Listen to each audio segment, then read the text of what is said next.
24 heures, c'est le délai infime qui leur a suffi pour que la France ouvre les yeux et comprenne qu'un traître siégeait au cœur même de son appareil d'État une seule journée, séparant le moment où Bruno Retailleau, ministre de l'Intérieur, finalisait en toute discrétion les derniers rouages de sa machination, et celui où Sébastien Lecnu dévoilait publiquement l'ampleur vertigineuse d'un complot dissimulé dans l'ombre de la République, car ce qui s'est produit ce jour-là dépasse largement tout ce que l'on pourrait concevoir dans une démocratie moderne. Il s'agit d'un sabotage méthodique des institutions orchestrées depuis les plus hauts niveaux du pouvoir face auquel un homme a choisi de rompre le silence et d'exposer la vérité. Pourtant, personne n'avait anticipé le choc de ce matin du 15 décembre 2000. Ni le Cornu qui pensait encore servir la France avec intégrité, ni même l'Élysée convaincu de garder un contrôle absolu sur la situation. Et certainement pas Bruno Retailleau, lui-même totalement inconscient que son plan soigneusement élaboré, presque machiavélique, était sur le point de s'effondrer brutalement au moment même où il croyait en maîtriser chaque détail. L'histoire commence 3 semaines plus tôt dans les bureaux feutrés du ministère de l'Intérieur, place Beauvau. Bruno Retailleau recevait un visiteur qu'il n'attendait pas, un émissaire de Marine Le Pen, un homme élégant au costume sombre qui se faisait appeler simplement Monsieur Laurent. Cet homme n'était pas n'importe qui. Ancien membre des services secrets reconverti dans les opérations politiques clandestines, il était le stratège de l'ombre du RN. Monsieur le ministre, avait dit Laurent en s'installant confortablement dans le fauteuil en cuir face au bureau de Retailleau. Nous savons que vous n'êtes pas satisfait de votre position dans ce gouvernement. Nous savons aussi que vous avez des ambitions plus hautes. Avait sorti de sa mallette un dossier épais qu'il avait posé sur le bureau. Nous avons étudié votre parcours, vos déclarations, vos positions. Vous n'êtes pas vraiment à votre place dans ce gouvernement de gauche molle. Retailleau avait ouvert le dossier avec curiosité. Il contenait une analyse détaillée de sa carrière politique, de ses prises de position, de ses ambitions secrètes. C'était troublant de voir à quel point le RN connaissait ses pensées les plus intimes. « Que voulez-vous exactement ?» avait demandé Retailleau soudain méfiant. Laurentan avait souri. « Nous voulons vous proposer un marché qui pourrait changer votre avenir politique de manière radicale. » Le RN lui offrait son soutien inconditionnel pour une future candidature présidentielle, financement de campagne relais médiatique, soutien des élus locaux, tout le dispositif pour faire de lui un candidat crédible à l'Élysée. Plus encore, ils avaient déjà commencé à préparer le terrain identifiant les circonscriptions gagnables, les alliances possibles, les faiblesses de ses futurs adversaires. « Nous pouvons vous garantir 15% au premier tour », avait précisé Laurent. « Avec une campagne bien menée et nos réseaux, vous pourriez même accéder au second tour. Imaginez président de la République française en 2000. » L'offre était alléchante. Retailleau avait toujours rêvé de l'Élysée, mais il savait qu'avec son parti actuel, ses chances étaient quasi nulles. Le RN lui offrait ce qu'aucune autre formation politique ne pouvait lui promettre, une réelle chance d'accéder au pouvoir suprême. En échange, avait précisé Laurent, nous avons besoin d'un service très particulier. Nous voulons que vous sabotiez le Cornu de l'intérieur du gouvernement. Retailleau avait sursauté. Saboter le Premier ministre? Vous vous rendez compte de ce que vous me demandez? Laurent avait expliqué la stratégie en détail. Retailleau utiliserait ses prérogatives de ministre de l'Intérieur pour constituer un dossier d'accusation contre le Cornu. Pas n'importe quel dossier, un dossier de corruption financière qui détruirait définitivement sa réputation. Le plan était diaboliquement bien pensé. Ils allaient faire croire que le Cornu avait reçu des pots de vin de la part d'entreprises chinoises en échange de contrats d'armement. De fausses factures, des comptes offshore bidons, des témoins achetés. Tout serait fabriqué pour faire tomber le Premier ministre. Nous avons déjà commencé les préparatifs, avait expliqué Laurent en sortant une deuxième chemise de sa mallette. Voici les entreprises chinoises que nous allons impliquer. Voici les montants des prétendus pots de vin. Voici même le scénario des rencontres secrètes où l'argent aurait été échangé. Le dossier était d'un professionnalisme glaçant. Chaque détail avait été pensé. Chaque élément du puzzle était en place. Les dates, les lieux, les sommes, tout était calibré pour paraître crédible. Laurent avait même prévu les questions que pourraient poser les journalistes et les réponses que Retailleau devrait donner. L'opération s'appellera Dragon Rouge, avait-il précisé, un nom de code qui évoque à la fois la Chine et le danger. Retailleau était impressionné malgré lui par la sophistication du plan. Ce n'était pas un montage amateur, c'était une opération d'envergure digne des services secrets. Et si je refuse, avait-il demandé, bien qu'il sentit déjà qu'il était pris au piège. Laurent avait sorti un dernier dossier de sa mallette beaucoup plus mince que les autres. Nous avons des informations sur vos arrangements financiers personnels avec certains promoteurs immobiliers de votre région. Des informations qui pourraient intéresser la presse et la justice. Le dossier contenait des photos de Rétillot recevant des enveloppes, des relevés bancaires de comptes non déclarés, des témoignages de promoteurs prêts à parler. C'était du chantage pur et simple, mais d'une efficacité redoutable. « Vous avez 48 heures pour réfléchir », avait conclu Laurent en se levant. « Après cela, soit vous devenez notre allié et votre avenir est assuré, soit vous devenez notre ennemi et votre passé vous rattrape. À vous de voir. » Cette nuit-là, Bruno Rétillot n'avait pas fermé l'œil. Il a arpenté son bureau, pesant le pour et le contre, calculant les risques et les bénéfices. D'un côté, la perspective de devenir président de la République avec le soutien du RN. De l'autre, la menace de voir sa carrière détruite par ses propres turpitudes. Au petit matin, il avait pris sa décision. Face au choix entre la collaboration avec l'extrême droite et la destruction de sa carrière, Rétillot avait choisi la trahison. Pendant 3 semaines, Rétillot avait méthodiquement organisé sa conspiration. Utilisant les ressources considérables de son ministère, il avait mobilisé des dizaines de fonctionnaires pour fabriquer un dossier d'accusation contre le Cornu. Le premier volet de l'opération consistait à créer de fausses preuves financières. Rétillot avait fait appel à une société de conseil en informatique dirigée par un sympathisant du RN pour fabriquer de faux virements bancaires. Sur le papier, le Cornu avait reçu 2,8 millions d'euros de la part d'entreprises chinoises entre 2018 et 2023. Le deuxième volet était encore plus pervers, la fabrication de témoignages. Rétillot avait identifié 3 anciens collaborateurs de Le Cornu qui avaient quitté son cabinet en mauvais termes. Grâce à un savant mélange de chantage et de corruption, il les avait convaincus de témoigner contre leur ancien patron. Jean-Marc Durand, ancien conseiller technique, était criblé de dettes après un divorce ruineux. Rétillot lui avait fait miroiter non seulement 500 000 euros pour son témoignage, mais aussi un poste de directeur dans une entreprise publique, une fois que lui-même serait arrivé au pouvoir. Sophie Berstein, ancienne directrice de communication, avait des problèmes avec le fisc qui menaçaient de la ruiner. Rétillot lui avait promis de faire effacer ses dettes et de lui garantir l'immunité judiciaire en échange d'un témoignage affirmant que le Cornu lui avait demandé de faire taire certaines enquêtes journalistiques gênantes sur ses finances. Patrick Morel, ancien chauffeur, était sous le coup d'une procédure judiciaire pour violence conjugale. Rétillot lui avait offert un classement sans suite et un emploi fictif bien payé contre un témoignage détaillé sur les voyages secrets de Le Cornu à l'étranger pour rencontrer ses commanditaires chinois. Chacun de ces témoins avait été soigneusement briefé par les équipes de Laurent. Ils avaient appris par cœur leurs déclarations, répété leurs réponses aux questions prévisibles, synchronisé leurs versions pour qu'elles soient cohérentes entre elles. C'était un travail de manipulation psychologique d'une précision chirurgicale. Le troisième volet était le plus technique, la création de faux documents administratifs. Rétillot avait utilisé les services de faussaires professionnels pour créer de fausses autorisations d'exportation d'armes, de fausses notes de frais, de faux ordres de mission. Tout un écosystème documentaire destiné à accréditer la thèse de la corruption. Mais le plus impressionnant était le 4e volet, la campagne de désinformation préparatoire. Rétillot avait coordonné avec les équipes de Laurent le lancement de milliers de comptes factices sur les réseaux sociaux. Ces comptes diffusaient depuis des semaines des rumeurs sur la fortune cachée de Lecnus et voyages de luxe payés par de mystérieux bienfaiteurs asiatiques, son train de vie somptuaire inexplicable au regard de ses revenus officiels. L'objectif était de préparer psychologiquement l'opinion publique à croire au scandale lorsqu'il éclaterait. Quand les preuves seraient révélées, les Français auraient l'impression de découvrir la confirmation de ce qu'ils soupçonnaient déjà.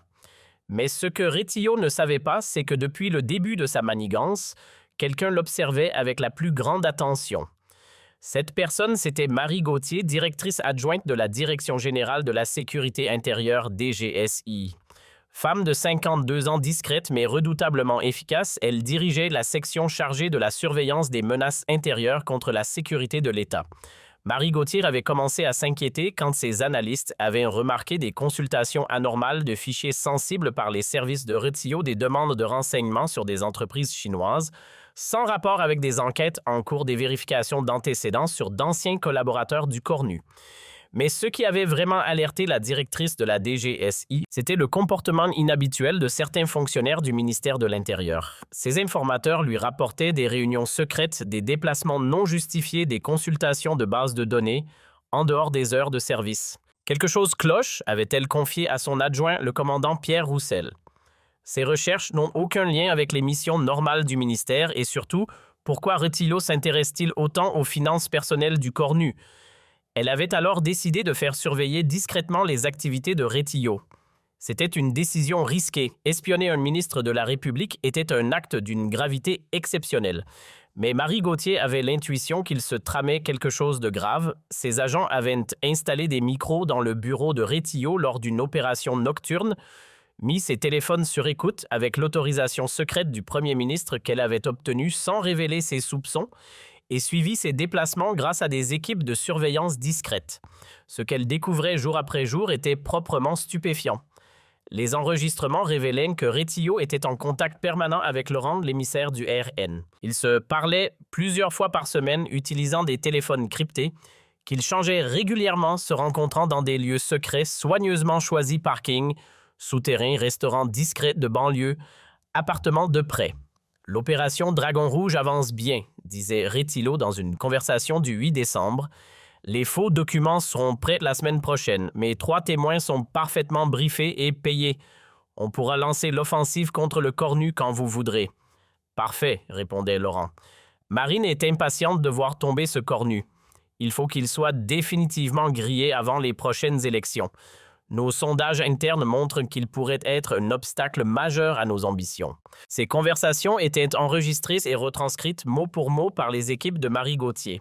Chaque révélation était plus accablante que la précédente.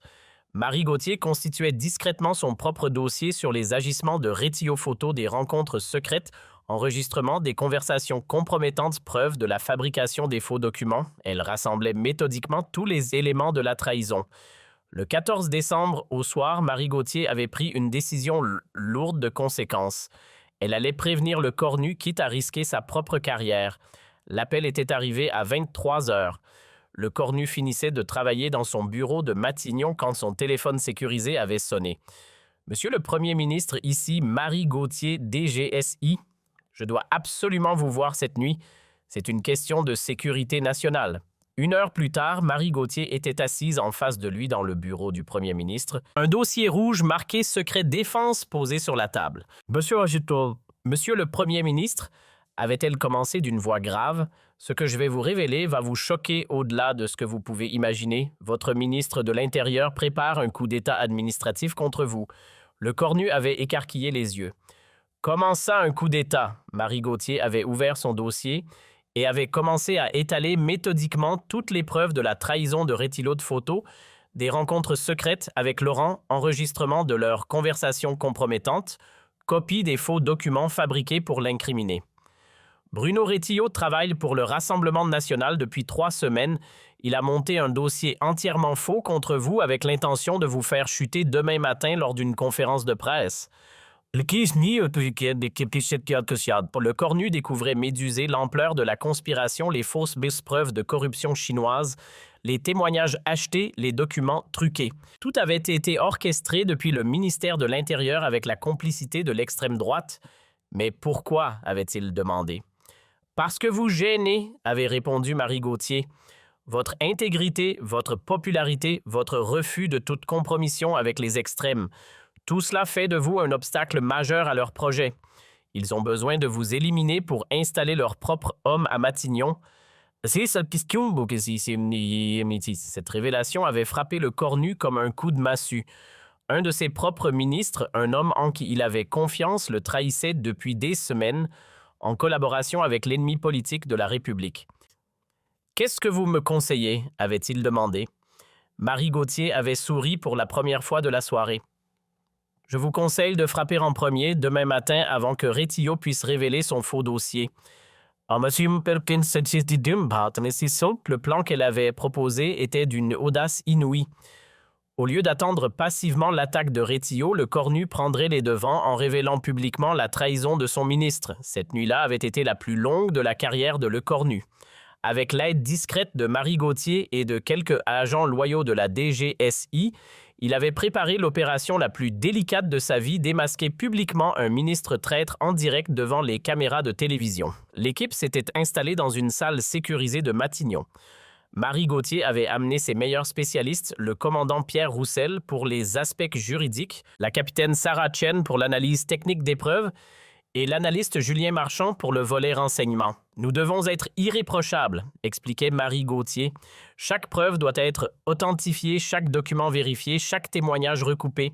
Rétillot va essayer de nous attaquer sur la forme pour éviter de répondre sur le fond. » Sarah Chen travaillait sur l'aspect technique préparant les analyses informatiques qui prouvaient la fabrication des faux documents. « Regardez ces métadonnées », disait-elle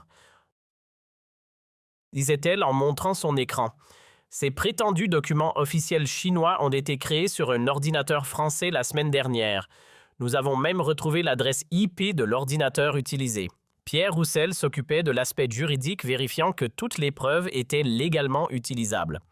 Les écoutes sont autorisées, les filatures sont documentées, les témoignages sont recevables. Rétillot ne pourra pas contester la légalité de notre dossier. Julien Marchand analysait le réseau d'influence du RN, préparant des organigrammes détaillés de leurs agents infiltrés. Ce n'est pas que Rétillot, expliquait-il. Nous avons identifié au moins 15 autres hauts fonctionnaires qui sont en contact avec leur réseau. C'est une véritable toile d'araignée. L'équipe avait travaillé toute la nuit pour constituer un dossier d'accusation irréfutable, 300 pages de preuves documentées, vérifiées, authentifiées. Enregistrement des conversations entre Rétillot et les émissaires du RN, photos des rencontres secrètes, preuves de la fabrication des faux documents, témoignages des fonctionnaires contraints de participer au montage. Monsieur le Premier ministre, avait dit Marie Gauthier vers 5 heures du matin. Nous avons un dossier en béton. Mais attention, une fois que vous aurez déclenché cette bombe, il n'y aura plus de retour en arrière possible. Êtes-vous sûr de vouloir aller jusqu'au bout? Le cornu avait regardé cette femme courageuse qui risquait sa carrière pour défendre la République. Marie, sans vous et votre équipe, la France serait tombée aux mains de l'extrême droite sans même s'en rendre compte. Nous devons le faire pour la démocratie. À 6 heures du matin, le cornu était prêt. Il avait convoqué une conférence de presse urgente pour 10 heures officiellement pour une communication importante sur la sécurité intérieure. Il avait personnellement appelé Rétillot pour l'inviter à y participer en adoptant un ton inquiet et légèrement mystérieux.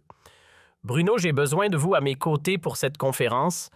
J'ai découvert des choses très préoccupantes sur la sécurité de l'État. Votre expertise du ministère de l'Intérieur sera précieuse. » Rétillot, qui ne se doutait de rien, avait accepté avec un empressement à peine dissimulé. Il pensait que c'était l'occasion rêvée de lancer sa propre offensive contre le cornu. Il ignorait qu'il marchait droit vers son propre piège. « Parfait, Sébastien, avait-il répondu avec un sourire dans la voix. J'apporterai d'ailleurs quelques dossiers très intéressants que mes services viennent de finaliser. Je pense que cette conférence marquera effectivement un tournant décisif dans votre mandat. » Il avait raccroché avec une satisfaction non dissimulée, pensant déjà à la manière dont il présenterait son faux dossier d'accusation. Dans quelques heures, il aurait détruit le cornu et pris sa place à Matignon. Du moins, c'est ce qu'il croyait. Rétillot avait immédiatement appelé Laurent pour lui annoncer la bonne nouvelle. « L'occasion est parfaite, avait-il dit.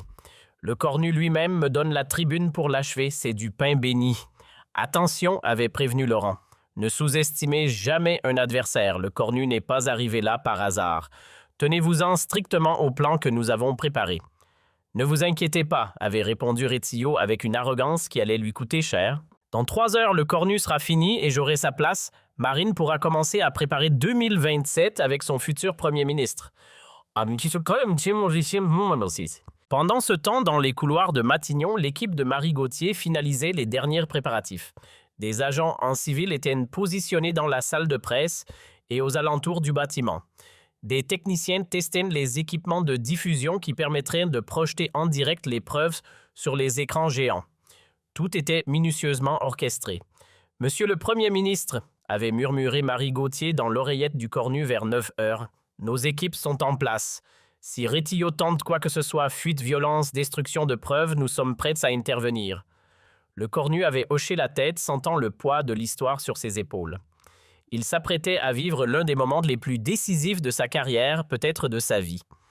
À 10 heures précises, le cornu était entré dans la salle de presse de Matignon, suivi de Bruno Rétillot, qui affichait un sourire confiant. Le ministre de l'Intérieur portait sous le bras une mallette en cuir noir contenant son faux dossier d'accusation. Il pensait que dans quelques minutes, il aurait détruit le cornu et pris sa place. L'atmosphère dans la salle était électrique. Plus de 100 journalistes français et correspondants étrangers étaient présents, tous conscients qu'ils allaient assister à un événement majeur. Les caméras de toutes les chaînes de télévision étaient braquées sur l'estrade, les photographes mitraillaient chaque geste des deux hommes. Retillo avait discrètement vérifié le contenu de sa mallette une dernière fois, faux virements bancaires, témoignages, bidons de documents truqués. Il avait même préparé une déclaration solennelle expliquant comment ses investigations de routine avaient révélé avec stupeur et dégoût la corruption du cornu. Il se trompait lourdement. Le cornu s'était installé derrière le pupitre, avait posé devant lui une chemise rouge marquée confidentielle et regardait l'assistance de journalistes français et étrangers. Son visage était grave, déterminé, celui d'un homme prêt à révéler une vérité qui allait choquer la nation. « Mesdames et messieurs, avait-il commencé d'une voix parfaitement calme et chargée d'émotion, j'ai une révélation grave à vous faire, une révélation qui concerne la sécurité de nos institutions démocratiques et l'avenir même de notre République. » Retillo, assis au premier rang avec sa mallette posée à ses pieds, continuait de sourire, pensant que le cornu allait annoncer sa propre démission suite aux révélations qu'il comptait faire ensuite. Il avait même préparé mentalement son discours de surprise et de tristesse face à cette découverte inattendue. « Hier soir, avait continué le cornu, j'ai découvert qu'un membre de mon gouvernement trahissait la République française en collaborant secrètement avec l'extrême droite. » Le sourire de Retillo s'était figé. Le cornu avait ouvert sa chemise rouge et en avait sorti une première photo qu'il montra aux caméras. Voici Bruno Retillo, ministre de l'Intérieur, en compagnie d'un émissaire de Marine Le Pen le 24 novembre dernier dans un restaurant parisien. Retillo était devenu livide. Voici avait continué le cornu en sortant un deuxième document, l'enregistrement de leur conversation dans laquelle Retillo accepte de saboter le gouvernement en échange du soutien du Rassemblement national. L'enregistrement avait été diffusé dans la salle. On entendait distinctement la voix de Retillo acceptant de détruire le cornu de l'intérieur et de fabriquer les preuves nécessaires pour le faire tomber. Les faits avaient été foudroyants. Les journalistes journalistes prenaient des notes frénétiquement. Les caméras se braquaient sur Retillo qui semblait pétrifié. Pendant 20 minutes, le cornu avait déroulé méthodiquement toutes les preuves de la trahison de Retillo. Chaque révélation était accompagnée de preuves visuelles projetées sur les écrans géants installés dans la salle, faux documents fabriqués dans les services du ministère de l'Intérieur, témoignages achetés contre lui, preuves truquées de corruption, tout y passait avec une précision chirurgicale. Voici les métadonnées de ce prétendu document officiel chinois, expliquait le cornu en pointant l'écran. Comme vous pouvez le voir, il a été créé sur un ordinateur français le 3 décembre dernier dans les bureaux du ministère de l'Intérieur. La salle était suspendue à ses lèvres. Même les journalistes les plus expérimentés prenaient des notes frénétiquement, comprenant qu'ils assistaient à l'un des plus grands scandales politiques de la Ve République. Voici maintenant les reçus bancaires prouvant que M. Retillo a versé 500 000 € à Jean-Marc Durand, 300 000 € à Sophie Berstein et 200 000 € à Patrick Morel pour qu'ils témoignent contre moi. Retillo était livide. Chaque preuve exhibée détruisait un peu plus sa stratégie. Comment le cornu avait-il pu découvrir tous ces détails? Comment avait-il réussi à percer à jour un plan si minutieusement préparé? Bruno Retillo avait conclu en se tournant directement vers son ministre. Sa voix tremblant légèrement d'indignation contenue révélait la gravité de ses actes. Le ministère de l'Intérieur avait été transformé en officine de propagande au service de l'extrême droite. Il avait utilisé les ressources de l'État français, l'argent des contribuables, les moyens de la République pour monter un dossier entièrement faux contre le premier ministre légitime de la nation. La salle était dans un silence de cathédrale. On entendait seulement le cliquetis des appareils photos et le grattement frénétique des stylos sur les carnets des journalistes. Retillo semblait avoir vieilli de 10 ans en 20 minutes. Face aux révélations du cornu, sa stratégie s'effondrait en direct devant le pays. Je notifie à M. Retillo son licenciement immédiat du gouvernement de la République française et je demande au procureur de la République d'ouvrir immédiatement une enquête pour haute trahison et intelligence avec l'ennemi. Retillo avait tenté de se lever pour protester, mais sa voix s'était brisée. « Monsieur le Premier ministre, c'est un malentendu monumental, une manipulation », avait répliqué Retillo. Le cornu répondit d'une voix ferme. Nous avons 127 heures d'enregistrement de vos conversations avec les agents du Rassemblement national. Nous avons les preuves financières de votre corruption de fonctionnaires. Nous avons les témoignages des personnes que vous avez contraintes à participer à votre montage. Ce n'est pas un malentendu, c'est de la haute trahison. Ah non, de consomme. À ce moment précis, 2 hommes en costume sombre s'étaient approchés discrètement de Rétillot. Marie Gauthier avait donné le signal depuis sa salle de contrôle. « Monsieur Rétillot, dit l'un d'eux en montrant discrètement sa carte, nous sommes de la DGSI. Nous devons vous demander de nous suivre pour un interrogatoire. » L'ex-ministre regarda autour de lui, cherchant une issue, un soutien, n'importe quoi, mais il était seul face à l'effondrement de ses ambitions. En quelques minutes, il était passé du statut de ministre respecté à celui de traître démasqué en direct devant des millions de Français. Les caméras avaient suivi chaque seconde de son arrestation. Les images de Rétillot quittant la salle menottée, le visage défait, sa mallette de fausses preuves abandonnée par terre, allaient te faire le tour du monde en quelques heures. Les conséquences de cette révélation furent immédiates et spectaculaires. Dans l'heure qui avait suivi la conférence de presse, le parquet national antiterroriste ouvrit une enquête pour intelligence avec l'ennemi et complot contre la sûreté de l'État. Rétillot fut placé en garde à vue dans l'après-midi même. Marine Le Pen elle-même fut mise en cause. Les enregistrements prouvaient qu'elle était personnellement au courant du complot contre le Cornu et qu'elle l'avait approuvé.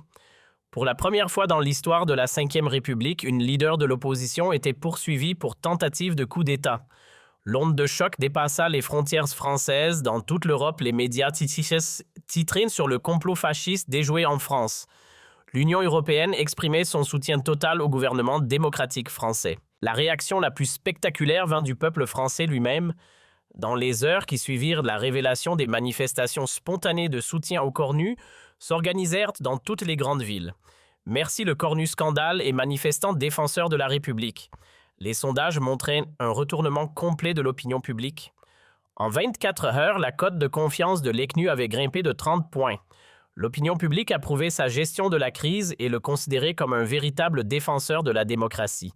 6 mois plus tard, lors du procès de Bruno Rétillot, la justice française prononçait un verdict historique.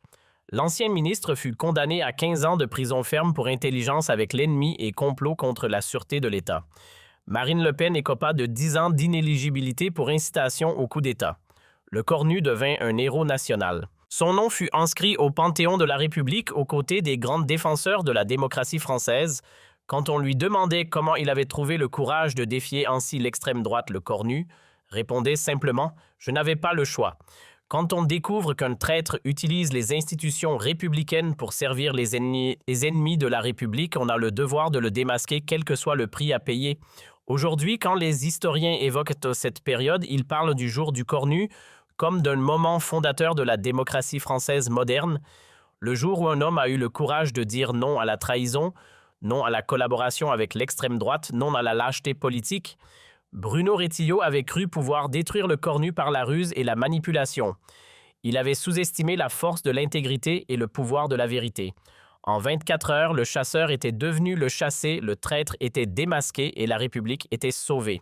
Sébastien Lecnu avait sauvé la France d'un coup d'État rampant et ce jour-là, il entra définitivement dans l'histoire de son pays.